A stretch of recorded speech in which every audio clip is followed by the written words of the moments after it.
আমাকে উপরের পায়ের তলায় থাকতে হয়, কথা শুনতে হয়। তার মুখে এসব কথা মানায় না, বুঝেছো? তুমি কিছু চিন্তা করো না নন্দী, আমি একটা কাজ ঠিক জোগাড় করে নেব। হ্যাঁ, হয়তো কয়েকদিন সময় লাগবে। দেখি, এতদিন তো মা আমাকে বাইরে কোথাও যেতে দিতেন না, এবার ভাবছি বাইরে চলে যাব।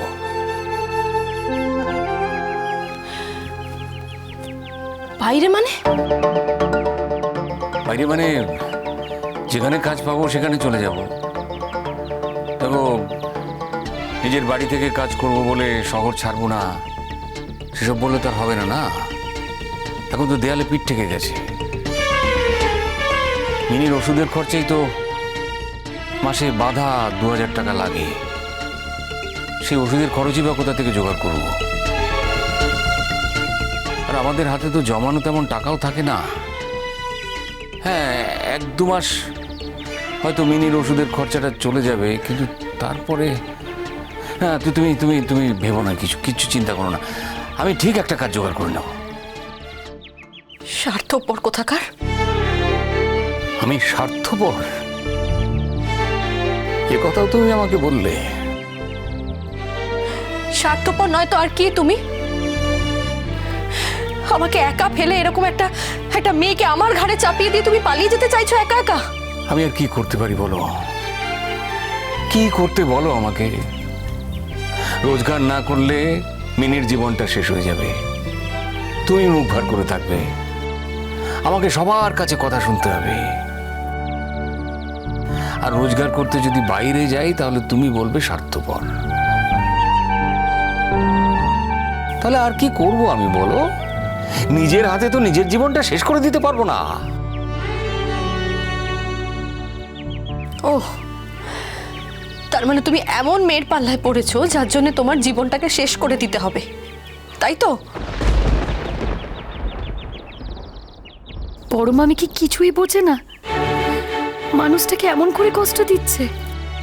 মানুষটা এমনিতেই ভেতরে ভেতরে কষ্ট পাচ্ছে, সকলের সঙ্গে হাসি ঠাট্টা করেই সেই কষ্ট ভুলে থাকে। তারপরে মামি যদি এমন করে কথা বলে তাহলে কি আর সহ্য হয়? কোথাও যাওয়া হবে না তোমার, কোথাও যাবে না তুমি। লড়াই যদি করতেই হয় তাহলে এই বাড়িতে থেকেই তুমি লড়াই করবে, কোথাও যাবে না। এতক্ষণে বড় মামির বুদ্ধি খুলেছে। ঠিকই তো, এই বয়সে বড় মামুটাকে একা একা কোথায় ছেড়ে দেবে? বড় মামু তো জল গড়িয়েও খেতে জানে না। তাকে মুখের সামনে জল এনে না দিলে সে ভুলেই যায় যে তার জল তেষ্টা পেয়েছে। সেই মানুষকে কেউ একা ছাড়ে? না না, কখনো না, কখনো না। বড় মামু ঠিক একটা কাজ পেয়ে যাবে। ও ঠাকুর, ঠাকুর, বড় মামুকে একটা কাজ জোগাড় করে দাও না গো। কেন বলো তো তুমি ভালো মানুষদের এত কষ্ট দাও ঠাকুর? কেন কেন কেন কষ্ট দাও? এখানে কি কাজ পাবো না পাবো জানি না, কবে পাবো তাও জানি না। বলছি আনন্দী, কথাটা না তুমি বাড়ির কাউকে বলো না। বাড়ির সবাই কি অন্ধ নাকি? ওরা দেখতে পাবে না তুমি যে অফিসে যাচ্ছ না? আর কি বলবে? কতদিন ধরে তুমি বাড়িতে বসে আছো ছুটি নিয়ে, কি বলবে বলো তো? না না, তা নয়, আমি ওই কাজে যাচ্ছি বলে বাড়ি থেকে বেরোবো, তারপরে এদিক ওদিক একটু ঘুরে ফিরে আসবো। দেখি তার মধ্যে যদি কোনো কাজ টাজ জোগাড় করতে পারি।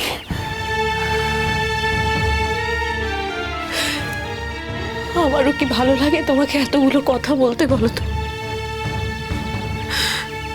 আমি আজ সকাল থেকে অনেকগুলো কথা শুনিয়েছি তোমাকে, তুমি আমার উপরে রাগ করো না গো, কিন্তু আমি কি করব বলো তো? বাড়ির সবাই আমাকে কথা শোনায় আর আমি কাউকে শোনাতে পারি না। আমি শুধু তোমাকে কথাগুলো শোনাই।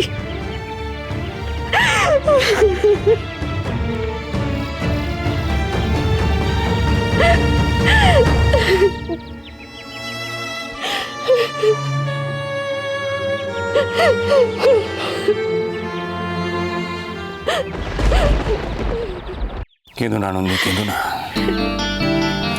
চিরদিন এরকম যাবে না। আমি ঠিক একটা কাজ জোগাড় করে ফেলতে পারবো। আর কাজে তো আমার কোনো বাজ বিচার নেই।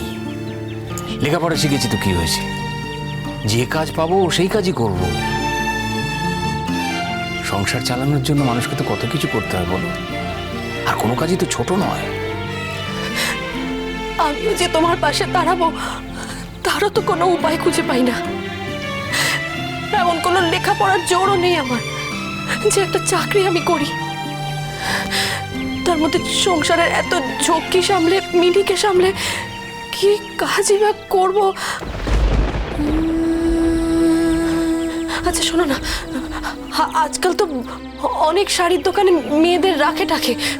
তুমি দেখো না, যদি যদি কোথাও কেউ, যদি তোমার কোনো যোগাযোগ থাকে তাহলে দেখো না একটা। আনন্দী, আর আমাকে ছোট করো না, দোহাই তোমার। আমি যে অক্ষম সেটা বারবার এভাবে মনে করিয়ে দিও না। এ আবার কি কথা তোমার? দুজনে মিলে কি চাকরি করে না? এ তো চান্দ্রেই চাকরি করে। মিস ঠাকুরপো তো ওকে কিচ্ছু বলে না, চাকরি করতে তো বারণ করে না ওকে।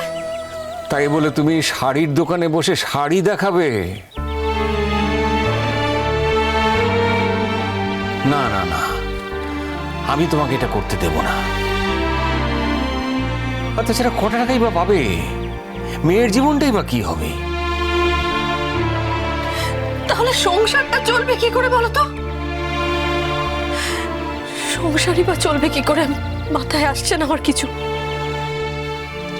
আর কতদিনই বা তুমি মুখ বুজে থাকবে? লোককে কি বলবে?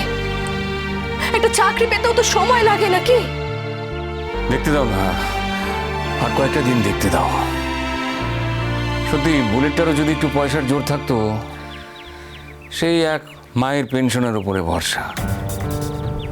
আমরা বাড়িতে এতগুলো লোক, মায়েরও তো হাত খরচা, ওষুধের খরচা এসব আছে। সত্যি কোথায় মার পাশে একটু দাঁড়াবো, তা না, মায়ের মুখাপেক্ষী হয়ে থাকা, এসব আর সহ্য হচ্ছে না, বুঝলে? আমার সহ্য হচ্ছে না। তুমি হয়তো টাকা পয়সা দিয়ে কিছু করতে পারো না, কিন্তু তুমি মায়ের পাশে যেভাবে দাঁড়াও, বাড়ির আর কটা লোক সেভাবে দাঁড়ায় বলো তো? মায়ের তুমি এত খেয়াল রাখো, মায়ের ওষুধপত্র, খাবার দাবার সব কিছু। মায়ের কোনটা ভালো লাগে, খারাপ লাগে, এ বাড়িতে তোমার মতো করে আর কটা লোক মায়ের খেয়াল রাখে বলতে পারো? তার কি কোনো দাম নেই গো? হ্যাঁ, মায়ের কাছে হয়তো দাম আছে, কিন্তু অন্য কারো কাছে কোনো দাম নেই।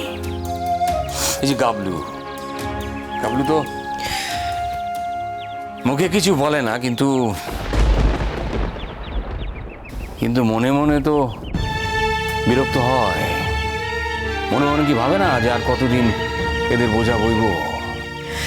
বিশ্বাস করো, মা যদি না থাকতো না, তাহলে আমরা তিনজনে একটা খোলার ঘরে গিয়ে উঠতাম। তুমি যা পেতে তা দিয়ে আমাদের তিনজনের ঠিক হয়ে যেত, মিনিট চিকিৎসার খরচাও হয়ে যেত।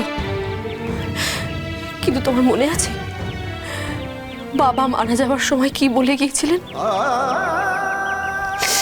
মাকে কখনো একা রেখো না, সব সময় তোমার মায়ের সঙ্গে থেকো। আর সেই মৃত্যুপথযাত্রী মানুষটাকে আমি কথা দিয়েছিলাম, এখন সেই কথার খেলাপ করবো কি করে বলো তো? পারবো না গো, পারবো না আমি।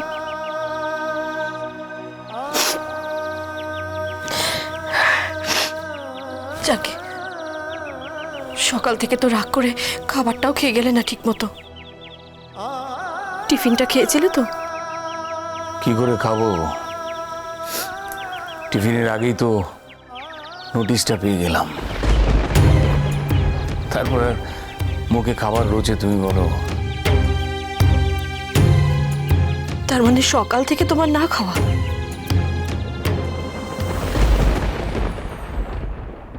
একটা কথা বলবো, আমি না একটা স্বপ্ন দেখেছি। স্বপ্ন?